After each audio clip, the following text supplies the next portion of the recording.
Heading Hooke's law कहते हैं। जैसे अगर हम किसी स्ट्रिंग पर जो है, जैसे सपोज दिस इज स्ट्रिंग, ठीक, अगर इस स्ट्रिंग पर हम फोर्स लगाएंगे तो क्या होगा? अगर इस पर हम डाउनवर्ड फोर्स लगाते हैं, ठीक है, तो इसकी लेंथ बढ़ेगी, है ना। जब इस स्ट्रिंग पर हम डाउनवर्ड फोर्स लगाएंगे तो इसकी लेंथ क्या होगी? बढ़ेगी। जैसे लेंथ एल है ना, लेंथ एल है तो लेंथ कितना हो जाएगा? लेंथ एल प्लस एल हो जाएगा, एल प्लस एल, ठीक है। तो एल प्लस, तो यहाँ पर हम कोई फोर्स एफ अप्लाई करते हैं तो इसकी लेंथ बढ़ जाएगी ना। अब अगर हम फोर्स हटा देंगे तो बॉडी क्या करेगी? अपनी इनिशियल लेंथ ले लेगी ना। तो ये जो चेंज इन लेंथ किस पर डिपेंड करेगा? चेंज इन लेंथ जो है फोर्स पर डिपेंड करेगा। ज्यादा फोर्स लगाएगा तो ज्यादा लेंथ बढ़ेगा ना, कम फोर्स लगेगा तो कम लेंथ बढ़ेगा, ठीक है। तो ज्यादा लेंथ बढ़ने का मतलब स्ट्रेन ज्यादा होगा, स्ट्रेन क्या होगा? ज्यादा होगा ना, क्योंकि ये तो फिर से स्मॉल एल बढ़ रहा है और small L by capital L क्या करेगा? स्ट्रेन करेगा ना। तो स्ट्रेन, अच्छा ये ज्यादा होने का मतलब है, और ये ज्यादा हो जाएगा तो स्ट्रेन ज्यादा हो जाएगा, स्ट्रेस क्या होगा? ज्यादा हो जाएगा ना। स्ट्रेस क्या होगा? The ratio of normal internal force या normal restoring force to the cross sectional area, है ना, स्ट्रेस होता है, ठीक है। तो देख रहे फोर्स बढ़ाने मतलब स्ट्रेस बढ़ाने, डिफॉर्मिंग फोर्स बढ़ाने मतलब स्ट्रेस बढ़ा रहे हैं। इससे क्या हो रहा है? स्ट्रेन बढ़ रहा है ना। तो एक चीज बढ़ने से दूसरी चीज क्या हो रहा है? बढ़ रहा है। तो एक चीज बढ़ाने से दूसरी चीज क्या हो रही है? बढ़ रही है ना, ठीक है। और आप जब स्ट्रेस बढ़ाते हैं तो स्ट्रेन क्या हो रहा है? बढ़ रहा है ना। तो ये इसमें कैसा रिलेशन होता है? इसमें हुक्स ने देखा था कि स्ट्रेन और स्ट्रेस में जो रिलेशन होता है प्रोपोर्शनल रिलेशन होता है। कैसा होता है? जो इंक्रीमेंट होता है प्रोपोर्शनली होता है ना। जैसे जैसे स्ट्रेस बढ़ाएगा सेम रेशियो में स्ट्रेन बढ़ेगा ना, ठीक है। तो strain is directly proportional to stress, strain is directly proportional to stress, ठीक है।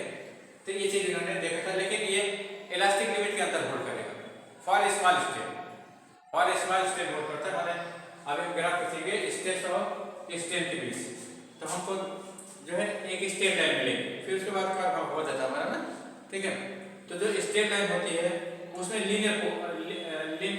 लीनियर रिलेशन मिलता है, स्ट्रेस स्ट्रेन के बीच क्या मिलता है? लीनियर रिलेशन ना। लेकिन उसके बाद फिर जो है कर्व हो जाएगा, कर्व आपका ग्राफ जो है कर्व हो जाएगा ना, तो उसमें लीनियर रिलेशन नहीं मिलेगा, लेकिन इलास्टिसिटी रहेगी, इलास्टिसिटी रहेगी, ठीक है। तो स्मॉल स्ट्रेन के लिए जो है ये रिलेशन क्या होता है? स्ट्रेस स्ट्रेन के लिए जो ग्राफ होता है स्ट्रेट लाइन होता है, माने लीनियर रिलेशन होता है। कैसा रिलेशन होता है? लीनियर है। तो इसी को क्या कहते हैं? जहां तक लीनियर रिलेशन होता है वहां तक हुक्स लॉ होता है। तो हुक्स लॉ क्या है? For a small strain strain is directly proportional to stress. Strain क्या होता है? डायरेक्टली प्रोपोर्शनल टू स्ट्रेस होता है, ठीक है। स्मॉल स्ट्रेन इसलिए किया जाता है कि इलास्टिक लिमिट के थोड़ा पहले ये चीज मिलता है, उसके बाद नहीं मिलेगा, ठीक है। फिर स्ट्रेस स्ट्रेन के बीच लीनियर रिलेशन नहीं मिलता है, रैपिड रिलेशन मिलता है, ठीक है। थोड़ा तेजी से चेंज होगा, थोड़ा स्ट्रेस लगाएगा स्ट्रेन ज्यादा मिलेगा आपको, हाँ। लीनियर रिलेशन तो जो है केवल स्मॉल स्ट्रेन में मिलता है, ठीक है। तो हुक्स लॉ क्या होता है? हुक्स लॉ ये जो लीनियर रिलेशन होता है इसी को हुक्स लॉ कहते हैं। क्या कहते हैं? हुक्स लॉ कहते हैं। तो Hooke's law for small strain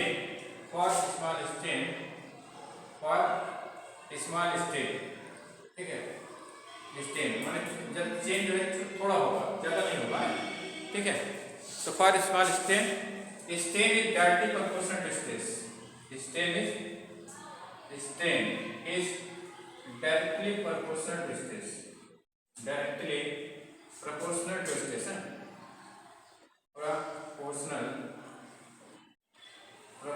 to stress. Strain is directly proportional to strain है, स्ट्रेस के डायरेक्टली प्रोपोर्शनल है, ठीक है, डायरेक्टली प्रोपोर्शनल। तो इसे क्या कहते हैं? हुक्स लॉ कहते हैं। इस चीज को हुक्स ने दिया था, इसलिए इसके क्या कहते हैं? हुक्स लॉ कहते हैं। जैसे स्प्रिंग स्प्रिंग में जो फोर्स लगाते हैं तो उसके लेंथ बढ़ती है ना, जितने ज़्यादा फोर्स लगेगा उतनी ज़्यादा लेंथ बढ़ेगी है। छोड़िएगा फिर अपनी लेंथ ले लेगा ना, ठीक है। इस टाइप से स्प्रिंग को कंप्रेस करिएगा तो उसकी लेंथ कम हो जाएगी ना, और जितने ज़्यादा फोर्स लगेगा उतने ज़्यादा कम होगा, कंप्रेशन उतने ज़्यादा होगा, स्ट्रेन उतने ज़्यादा होगा ना। तो stress is directly proportional to stress, stress is directly proportional to strain. Stress क्या मतलब, स्ट्रेन के डायरेक्टली प्रोपोर्शनल है। इस प्रोपोर्शनल साइन बनाने के लिए क्या करते हैं, इस प्रोपोर्शनल साइन बनाने के लिए एक कांस्टेंट यूज करते हैं, कैपिटल ई। तो इस टाइप से स्ट्रेस इक्वल क्या हो जाता है, ई इनटू स्ट्रेन हो जाता है, ई इनटू स्ट्रेन है। ये क्या चीज है, ये जो है कांस्टेंट ऑफ प्रोपोर्शनलिटी है, ये क्या चीज है, कांस्टेंट ऑफ प्रोपोर्शनलिटी ना। इसको मॉडुलस ऑफ इलास्टिसिटी कहा जाता है। इसे क्या कहा जाता है, ये जो constant of proportionality known as modulus of elasticity, इसे क्या कहते हैं, देखो ये आपका मॉडुलस ऑफ इलास्टिसिटी का रहता है, मॉडुलस ऑफ इलास्टिसिटी, ये मॉडुलस ऑफ इलास्टिसिटी का रहता है, ठीक है। या कोफिशिएंट ऑफ इलास्टिसिटी भी कह जाते हैं, कोफिशिएंट ऑफ इलास्टिसिटी, इसका दूसरा नाम क्या है, कोफिशिएंट ऑफ इलास्टिसिटी, कोफिशिएंट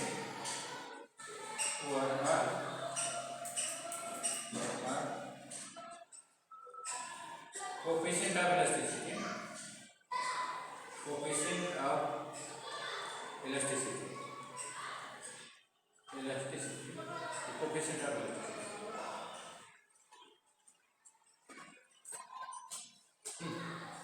ठीक है। तो यहाँ से ई इक्वल टू कितना हो जाएगा, coefficient of elasticity E equal to हो जाएगा stress upon strain, stress upon strain, ठीक है। चलिए कॉपी करिए, राइट, इस रिलेशन को लिखो, कॉपी करिए जल्दी, आगे से बताएं।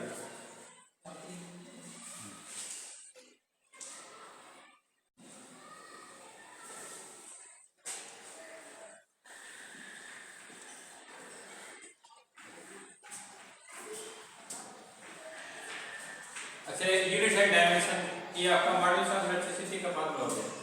Unit and dimension, unit and dimension of modulus of elasticity, unit of modulus of elasticity, modulus of elasticity, unit of modulus of elasticity. तो ये छोड़ कितना है, स्ट्रेस अपॉन स्ट्रेन, स्ट्रेस की यूनिट क्या होती है बताओ, ये जो है आपने स्ट्रेस अपॉन स्ट्रेन प्रूव किया है ना। तो स्ट्रेस की यूनिट क्या होती है, न्यूटन मीटर माइनस 2, स्ट्रेन आपका डायमेंशन लेस है ना, स्ट्रेन जो है यूनिट लेस डायमेंशन लेस है, ठीक है। तो एक मॉडुलस ऑफ इलास्टिसिटी यूनिट क्या हो जाएगी, न्यूटन मीटर माइनस 2, और न्यूटन मीटर माइनस 2 क्या कहते हैं, पास्कल कहते हैं, क्या कहते हैं, पास्कल, ये क्या कहता है, पास्कल ना। तो ऐसा unit of modulus of elasticity क्या है, पास्कल है। ऐसा unit of modulus of elasticity क्या है, पास्कल। ऐसा unit of modulus of elasticity, modulus of elasticity pascal.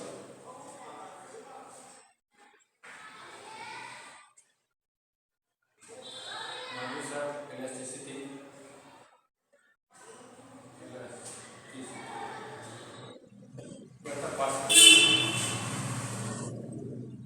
ठीक है। अब उसके बाद देखिए ई स्क्वायर कितना होता है, ई स्क्वायर तो हाँ इसका डायमेंशन फार्मूला निकालते हैं। तो डायमेंशन फार्मूला क्या होगा,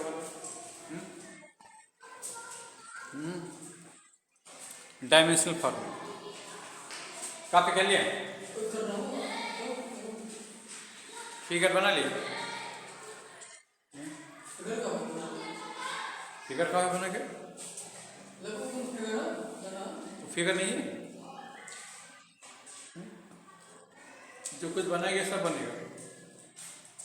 अब उसको देखिए,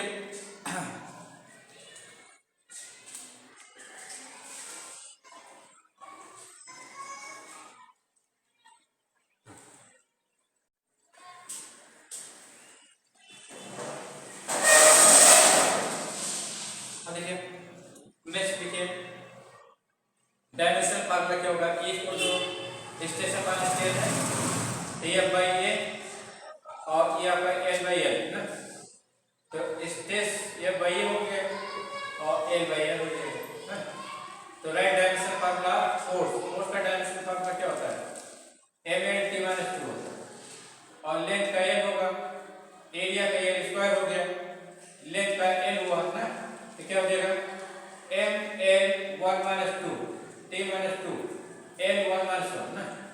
ये चीज हो जाएगा आपका ml माइनस 1 t माइनस 2, ठीक है, ये आपका डायमेंशन फॉर्मूला है, ठीक है। तो this is same as dimension formula stress pressure ना, स्ट्रेस का भी ये डायमेंशन फॉर्मूला होता है, प्रेशर का भी यही होता है, क्योंकि दोनों ratio of same physical quantity मिल रही है, ठीक है। चलिए राइट डाउन।